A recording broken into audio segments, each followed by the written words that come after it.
Ele é onisciente, onipresente, onipotente, ou seja, que Ele sabe de todas as coisas, que Ele está em todos os lugares e que Ele tem todo o poder para fazer muito mais do que pedimos ou que pensamos. Nós temos a liberdade nesta noite de se achegar até esse altar, uma palavra que Deus tem colocado ao nosso coração nesses dias.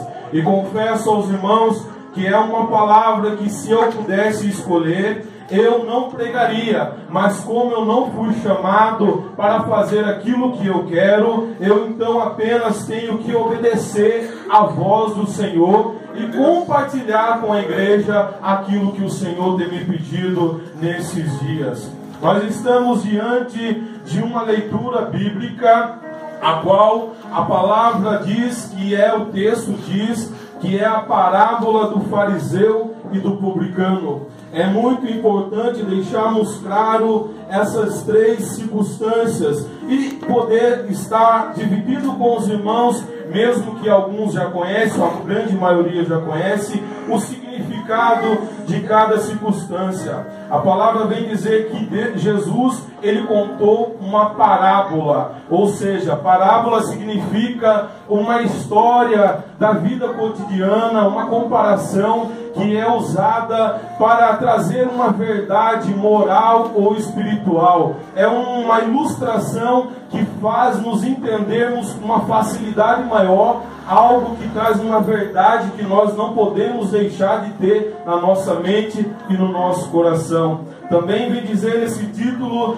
que Jesus, ele vem dizer, usando o título fariseu e publicano. Fariseu era um grupo de judeus que eles tinham como grande mérito por guardar as leis que eram muito rígidas, e eles guardavam todas as leis ao pé da letra, e fazendo isso, por cumprir todas as leis, eles se consideravam mais santos que os demais. E para que você possa entender a gravidade dessa situação, desse grupo de judeus, que eles, por se acharem tão santos, eles não aceitavam que outra pessoa se reunisse juntamente com eles para poder conversar, para poder falar das coisas de Deus. Nós temos também aqui o relato de Jesus acerca do publicano. E o publicano era um grupo de homens que estavam a serviço do Império de Roma. Os publicanos eram rendeiros, homens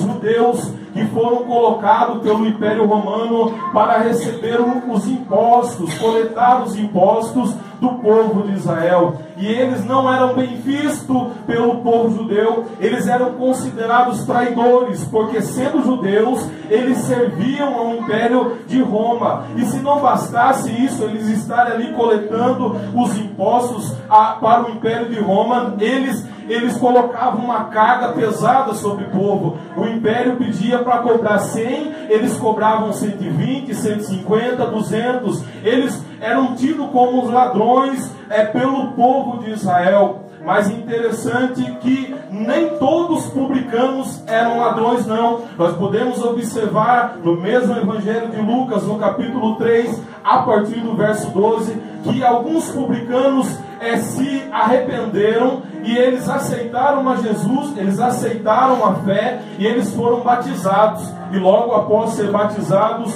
a palavra vai nos mostrar que eles agora pedem para João Batista: João Batista, como devemos proceder, sendo que nós somos vistos pela nossa sociedade, pelo nosso país, como ladrões, como pessoas desprezadas? João Batista agora vai dizer para eles: uma coisa eu vos digo, faça apenas aquilo que for mandado, ou seja, colete apenas aquilo que for ordenado pelo Império de Roma, cumpram a ordem que vocês têm que cumprir, mas não faça nada mais do que te é pedido, para que você possa ter um testemunho. E apresentando essas três circunstâncias, meus amados irmãos, eu quero então adentrar aquilo que Deus ele tem colocado ao nosso coração.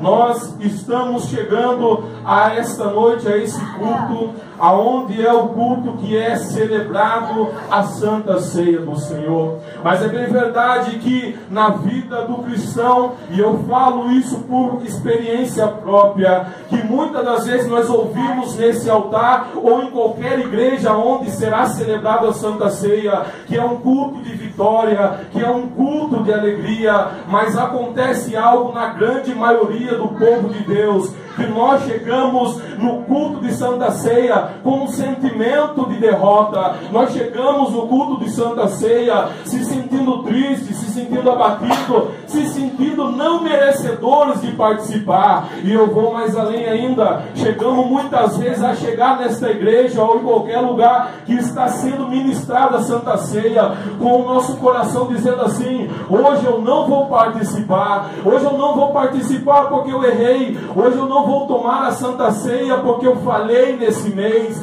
E eu quero dizer nesta noite, se você tem chegado aqui com este sentimento, antes de o pastor ministrar a Santa Ceia, este sentimento vai ser quebrado no nome de Jesus, porque você vai entender que a forma como Deus nos vê é diferente como nós mesmos nos vendo. E fazendo isso, eu agora dou início àquilo que Deus tem colocado no nosso coração.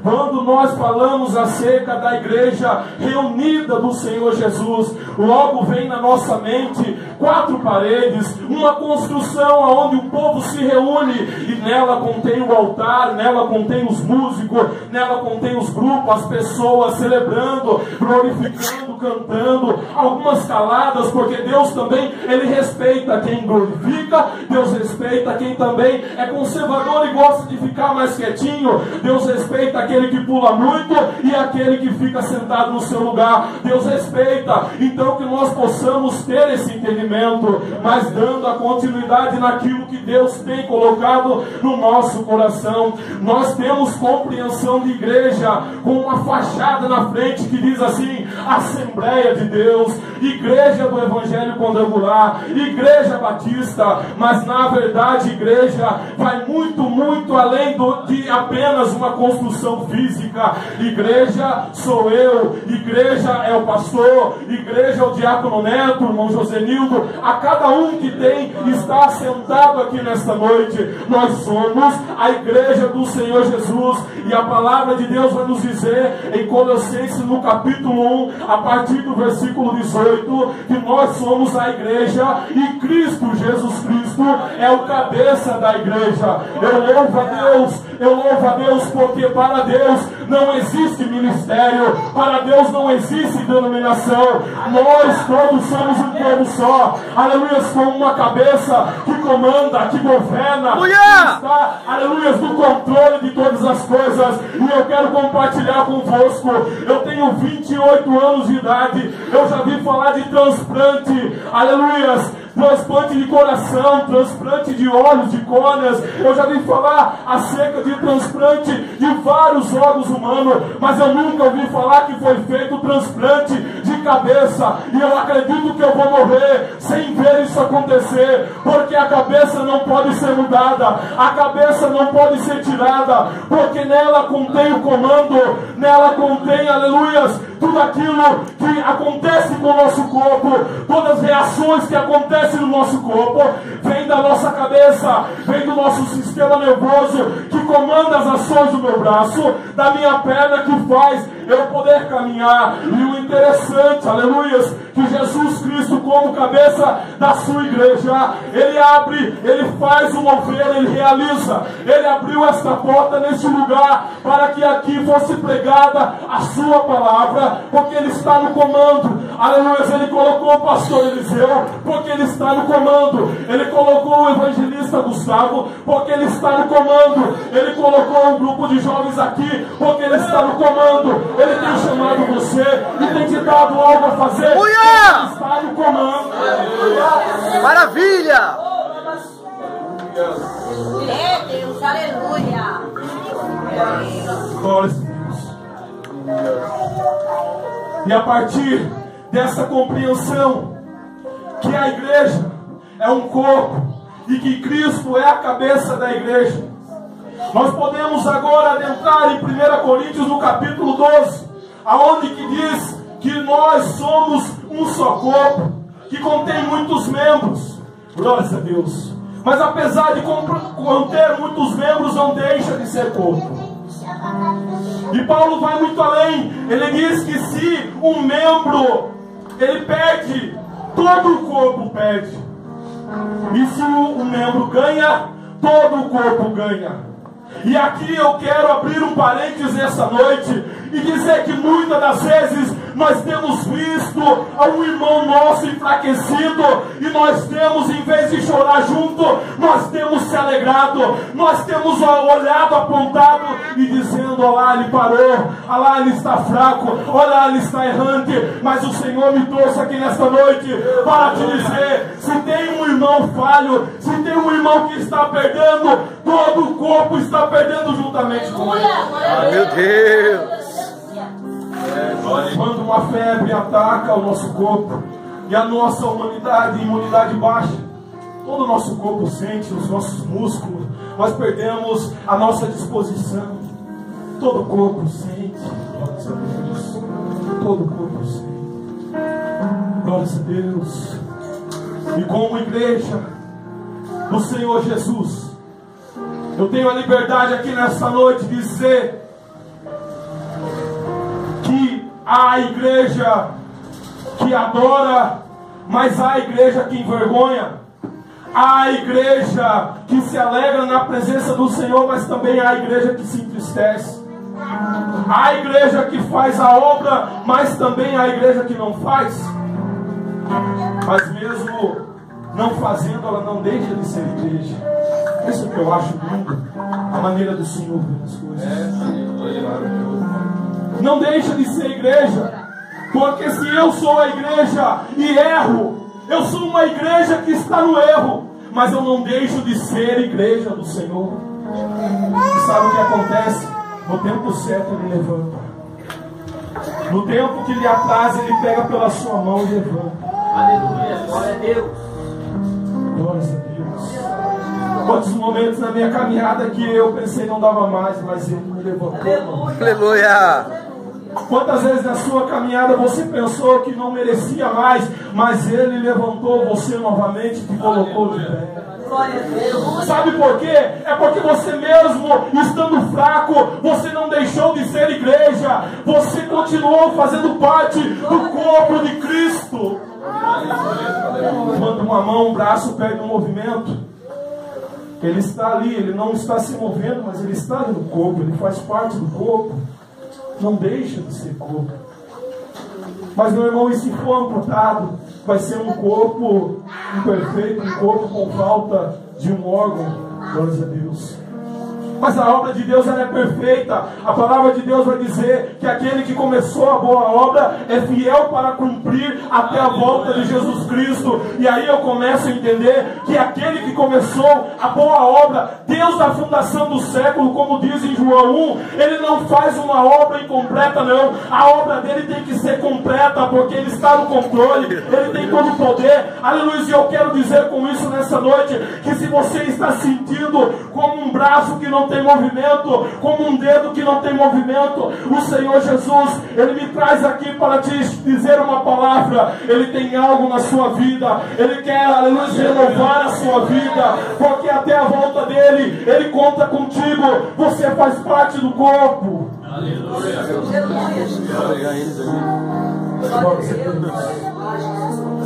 E a palavra que nós lemos aqui nesta noite, o fariseu, a parábola do fariseu e do publicano, é interessante também, para complementar, eu estava me esquecendo aqui, a palavra igreja, ela tem origem grega, da palavra eclesia, que significa o que é chamado ou convocado.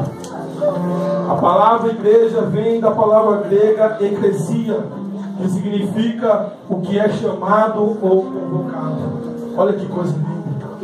Nós somos chamados e convocados. Chamados e convocados para uma grande obra. Chamados e convocados, aleluia, para trilhar nessa terra pelo caminho que a Bíblia diz em Mateus no capítulo 7, que é um caminho estreito, que é um caminho apertado. mas que conduz à salvação. Glória a Deus. E é interessante a palavra que nós lemos aqui nesta noite. Ela vem trazer dois tipos de igreja. Porque o Senhor Jesus, ele vai fazer menção do fariseu e do publicano.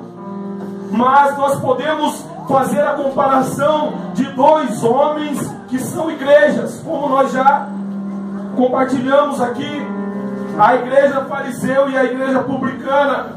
E eu vou muito mais além em dizer para os irmãos que está diante de nós aqui dois tipos de igreja: a igreja orgulhosa e a igreja humilhada. A igreja orgulhosa é representada pelo fariseu e a igreja humilhada é representada pelo publicano. E é interessante que quando nós falamos igreja orgulhosa, nós estamos falando de um grupo da igreja, de uma igreja que tem o seu amor por si próprio. Ele tem um amor pelas suas obras, ele tem um amor pela sua oração, ele tem um amor naquilo que ele faz. Aleluia! Acredita que ele vai chegar, que ele vai alcançar, porque ele faz, porque ele tem mérito. Mas eu louvo a Deus, porque eu faço parte de uma igreja humilhada. Aleluia! E essa igreja se reúne nesta noite aqui para dizer: Senhor, tem misericórdia de nós. Glória a Deus. Aleluia. Glória a Deus. A palavra do Senhor vai nos dizer a partir do versículo 9 do capítulo 18 de Lucas, que a igreja orgulhosa, eu quero ter a liberdade de apresentar dessa forma, não mudando o que está escrito aqui na Bíblia, não. Os irmãos vão me entender que a igreja orgulhosa, juntamente com a igreja humilhada, eu quero chamar a atenção que as duas criam em Deus. E as duas faziam a mesma caminhada. As duas estavam indo para a igreja, para o templo, para orar. A igreja orgulhosa, juntamente com a igreja humilhada, estava subindo ao templo para orar. Mas o interessante é que a igreja orgulhosa chega no templo e começa a orar, e até começa bonito, porque a igreja orgulhosa, ela começa dizendo assim no versículo 11: ó Deus, graças te dou. Começou bem, começou bonito, mas aí aparece uma vírgula no texto. E agora a igreja orgulhosa, a igreja que tem o amor próprio em si, nas suas obras, não em Deus, ela começa agora a dizer: ó Deus, graças te dou, porque eu não sou como os demais homens, roubadores, injustos, adúlteros. E se não bastasse de fazer uma oração humana, uma oração para si própria, ela ainda vai e aponta para a igreja humilhada e diz assim: eu não sou nem ainda como este publicano, como essa igreja humilhada aí. Glória a Deus. E ela vai mais além, ela começa a apresentar a Deus as suas qualidades. Ela começa a apresentar a Deus: Senhor, eu jejuo 2 vezes na semana, eu dou os meus dízimos, eu dou os dízimos de tudo quanto possuo. E a igreja humilhada estava ali calada. E quando a igreja orgulhosa apresenta todos aqueles argumentos, a palavra vai dizer, Jesus, ele relatando essa parábola, que a igreja humilhada, ela porém estando de longe, ela não queria nem olhar, nem levantar os seus olhos para o céu, mas ela batia no seu peito, de cabeça baixa, dizendo assim: ó Deus, tem misericórdia de mim, pecador. Deus, tem misericórdia de mim. Você está entendendo a mensagem? Você chegou aqui nesta noite dizendo: eu sou pecador, tem misericórdia de mim, eu não vou participar da Santa Ceia. Você chegou aqui com o coração quebrantado e contrito, se humilhando na presença do Senhor.